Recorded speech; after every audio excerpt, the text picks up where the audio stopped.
Okay, we're going to be trying something out here. We're actually trying to do some VTubing on Linux Mint. And as you can see, I'm using XR Animator because I haven't gotten VC Face to work on this yet. At least I hadn't tried this one. I have an Optiplex I've been practicing everything on, but it only has like 4 gigabytes of RAM and it's running an i3 processor, so it's very limited. I kind of need to upgrade those, probably throw a couple of sticks of 4 in, give me a total of 10. Those 2 4 make 8, and the 2 2, and there's already 4. So will that be 10 or 12? I don't know. I'll probably have to check and see what that is. But I was looking at something at one time. I forgot. And I'm probably going to upgrade it to either i5 or i7. i7 processor, maybe. Maybe that would be cheaper than trying to throw a graphics card in that unit right now, the prices of them. But let's get into VTubing here on Linux Mint. Or at least in the basic operating stuff. You can come down here to their version of the start menu and up here to their store manager. Basically, it's their apps store or software manager. And this is where you will download. So I've got Blender there. Audacity is here. Handbrake. For the most part, majority of the software will be, a lot of it you can just download through here. And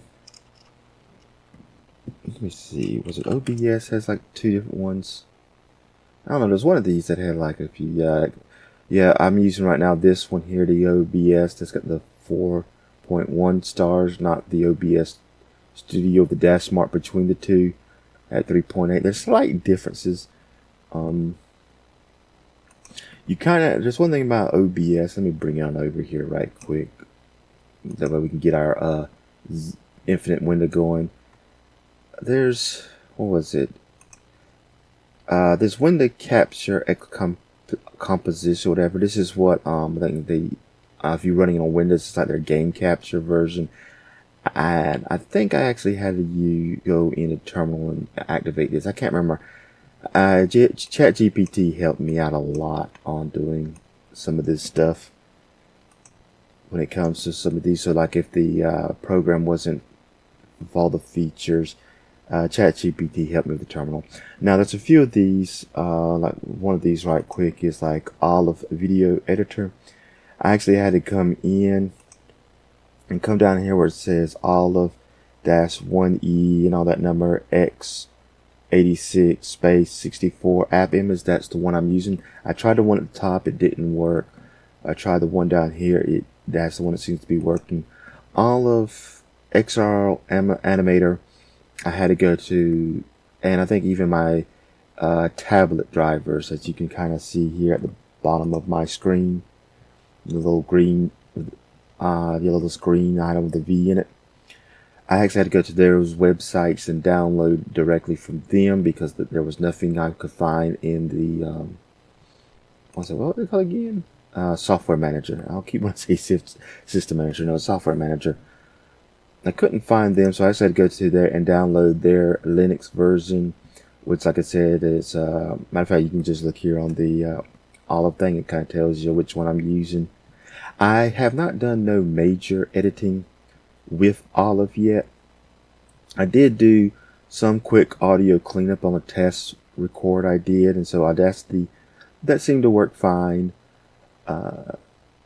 The Olive, I went to render out and it kind of got froze up and I had to re-render out, so I don't know if that's just something, just a bug that happened at that moment, or is it just something to do with Linux Mint, so that'd be something to look out for. Can't remember, I think LM Studios was on the one I had to load in. Now a couple of these you can load in using the terminal, and there is a certain way you have to go in and kind of activate these things. Like if you download the file, you have to go in, right click, and give it some form of permission. I can't remember what it was. Now, far as my stuff, like if you kind of see my background here, of course my green screen, my work desk, I think I got that thing.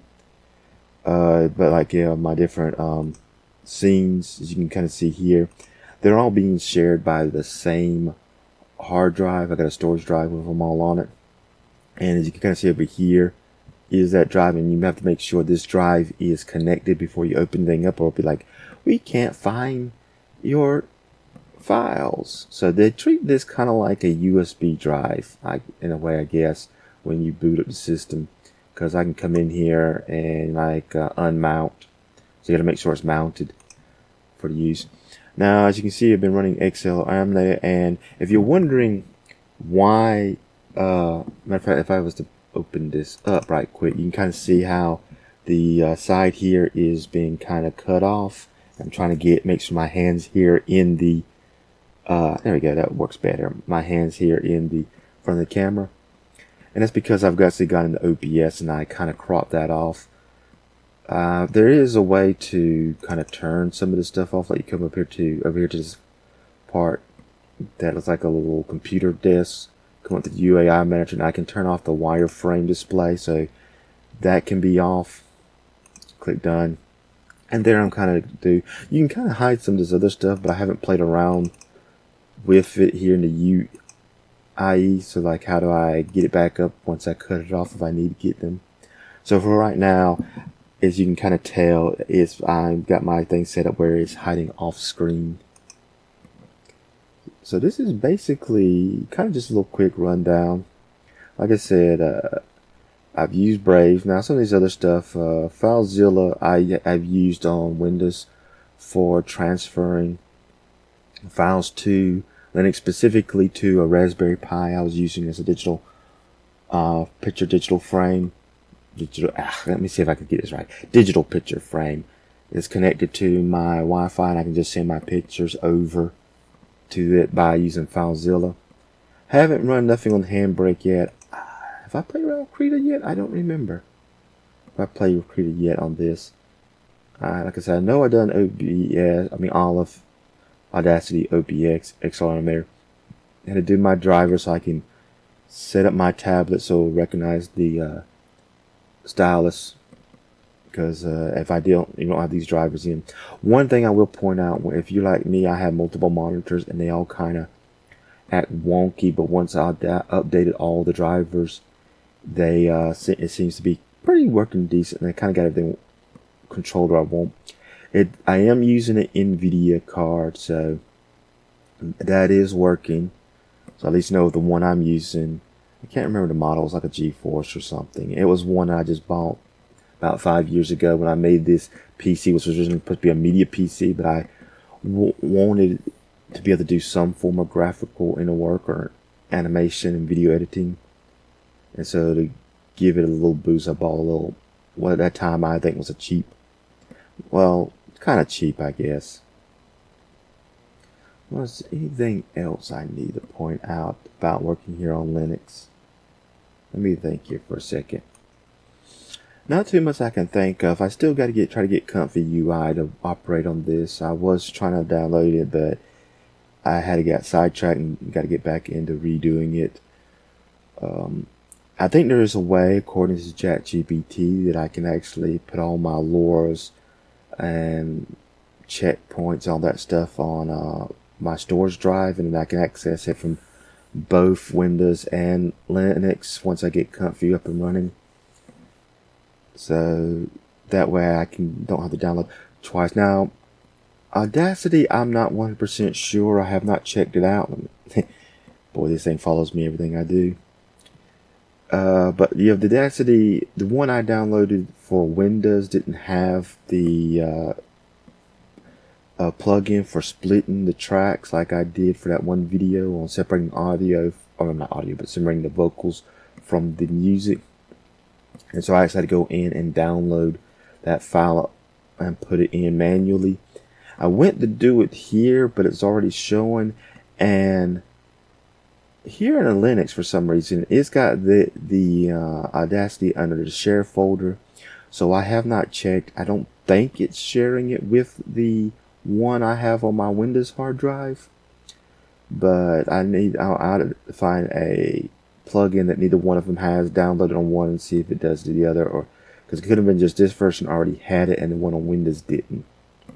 So it'd be great if I could actually have everything on my storage drive that I can share between all of these. There was also, oh yeah, that was something else. Right now I am dual booting on 2 different hard drives, and I debated what I was going to do. So if you want to test Linux Mint out, you can use was it VirtualBox if you got space. But for me, I decided to buy another kind of not too small, but big enough to hold Windows, and just use my smaller one for Linux Mint. Had to go in and with ChatGPT and set up the GUI because for some reason it wouldn't show the GUI when I dual booted, and set that up. I set mine up for 3-minute delay before it selects, so it gives me time to pick. I haven't run into an issue where that's been too short of a time. That's been usually plenty of time to give me a chance to pick whether I want Windows or Linux. But yeah, what I did is, for some reason, Windows was getting, on the hard drive I had it loaded on, just kept getting full. It was always it was starting to get into red a lot more, and I could not figure it out. I removed any files I had on it. I was working still full. I went through, clean out temporary files, clean out the cache files, and I still couldn't get any of the space down.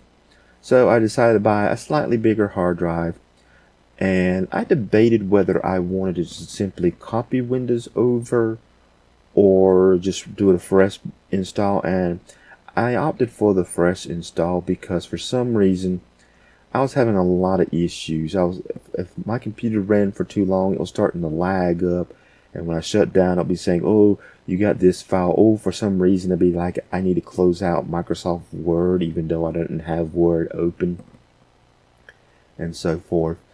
And so I just said I just do it on the new hard drive. And for a while, I did get a blue screen, but it's like that blue screen stuff is kind of cleared up now on the new hard drive after reloading everything. And one thing good about reloading everything is because when you try programs and uninstall, it don't always uninstall everything that was loaded with that program. So that could have been just a buildup of that sort of stuff.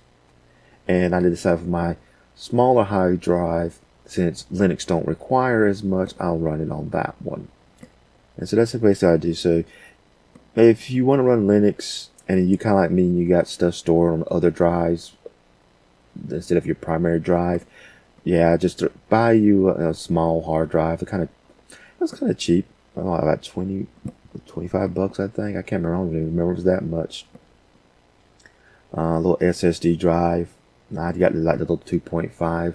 My case can actually have 4 of the large drives and then 4 of the small drives. So I got kind of like a space for 8. I just need to buy one of those adapter cards for the motherboard, because there's only 6 ports on the actual motherboard. I think it's actually got a spot for M.2, and I don't know if I plug something into that. I have to look at the manual again, because I can't remember if I plugged M.2 into that. Would it take off one of the SATAs? And right now, one of my SATAs is actually being used by the optical drive, because after all, I do rip my movies to my computer, because like I said, this was originally a was going to be like a movie type server.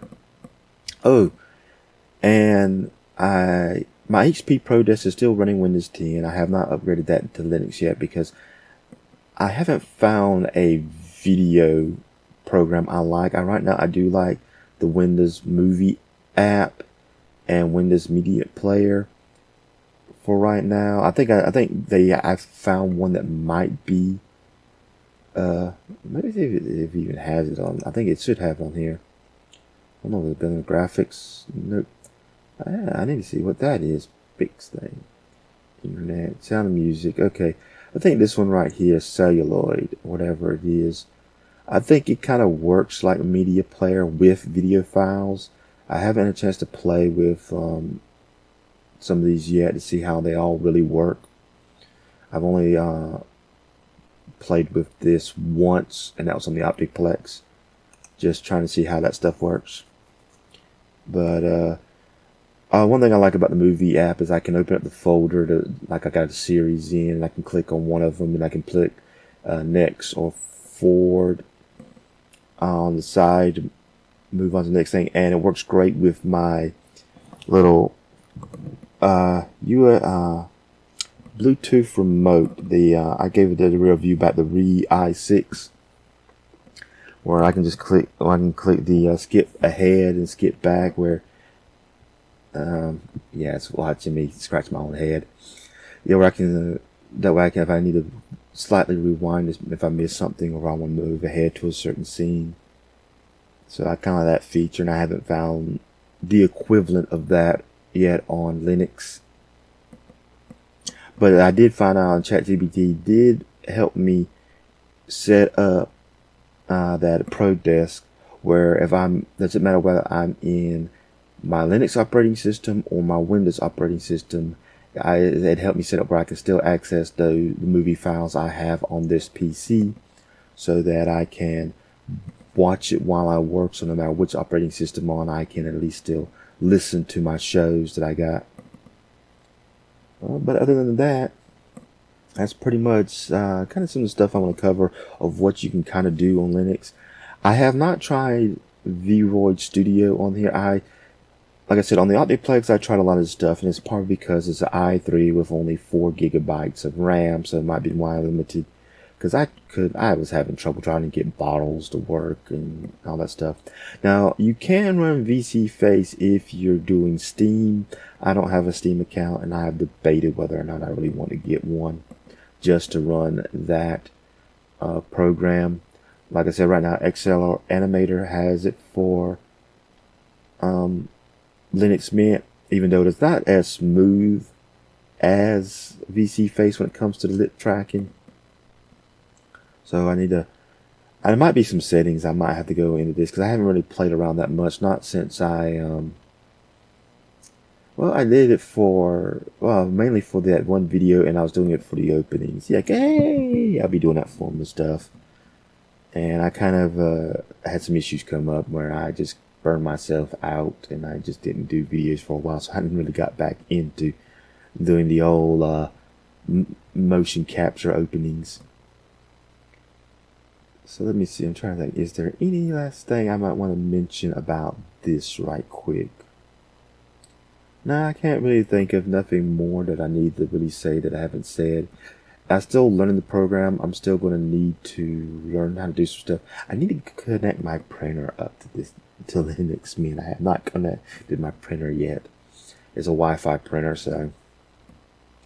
Oh yeah, I do not care for the GUI that came with that printer, so I've been actually using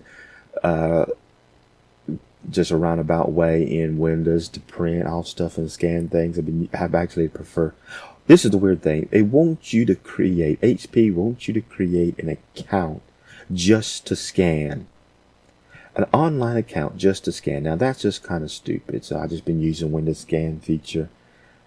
I don't understand that. I can understand if I was doing the ink cartridge renewal program, but nah, I'm not even getting into that. I've seen too many people have issues with signing up for those programs. When I start getting low, I'll just order some offline like I did when I had a Canon. Well, that's it for now.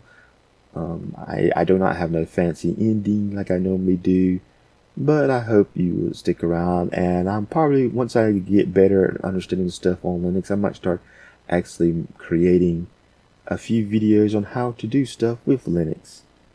But like I said, ChatGPT's been a very big help on when it comes to programming stuff in Terminal, on what to do. As I've watched a few YouTube videos here or there, but some of them has helped. But like I said, when it comes to, especially if you're not a good typer like me, doing all this stuff here in the Terminal, you would just it's just easier with ChatGPT because it gives you the commands, you just copy and paste. Well, until next time, have a nice day.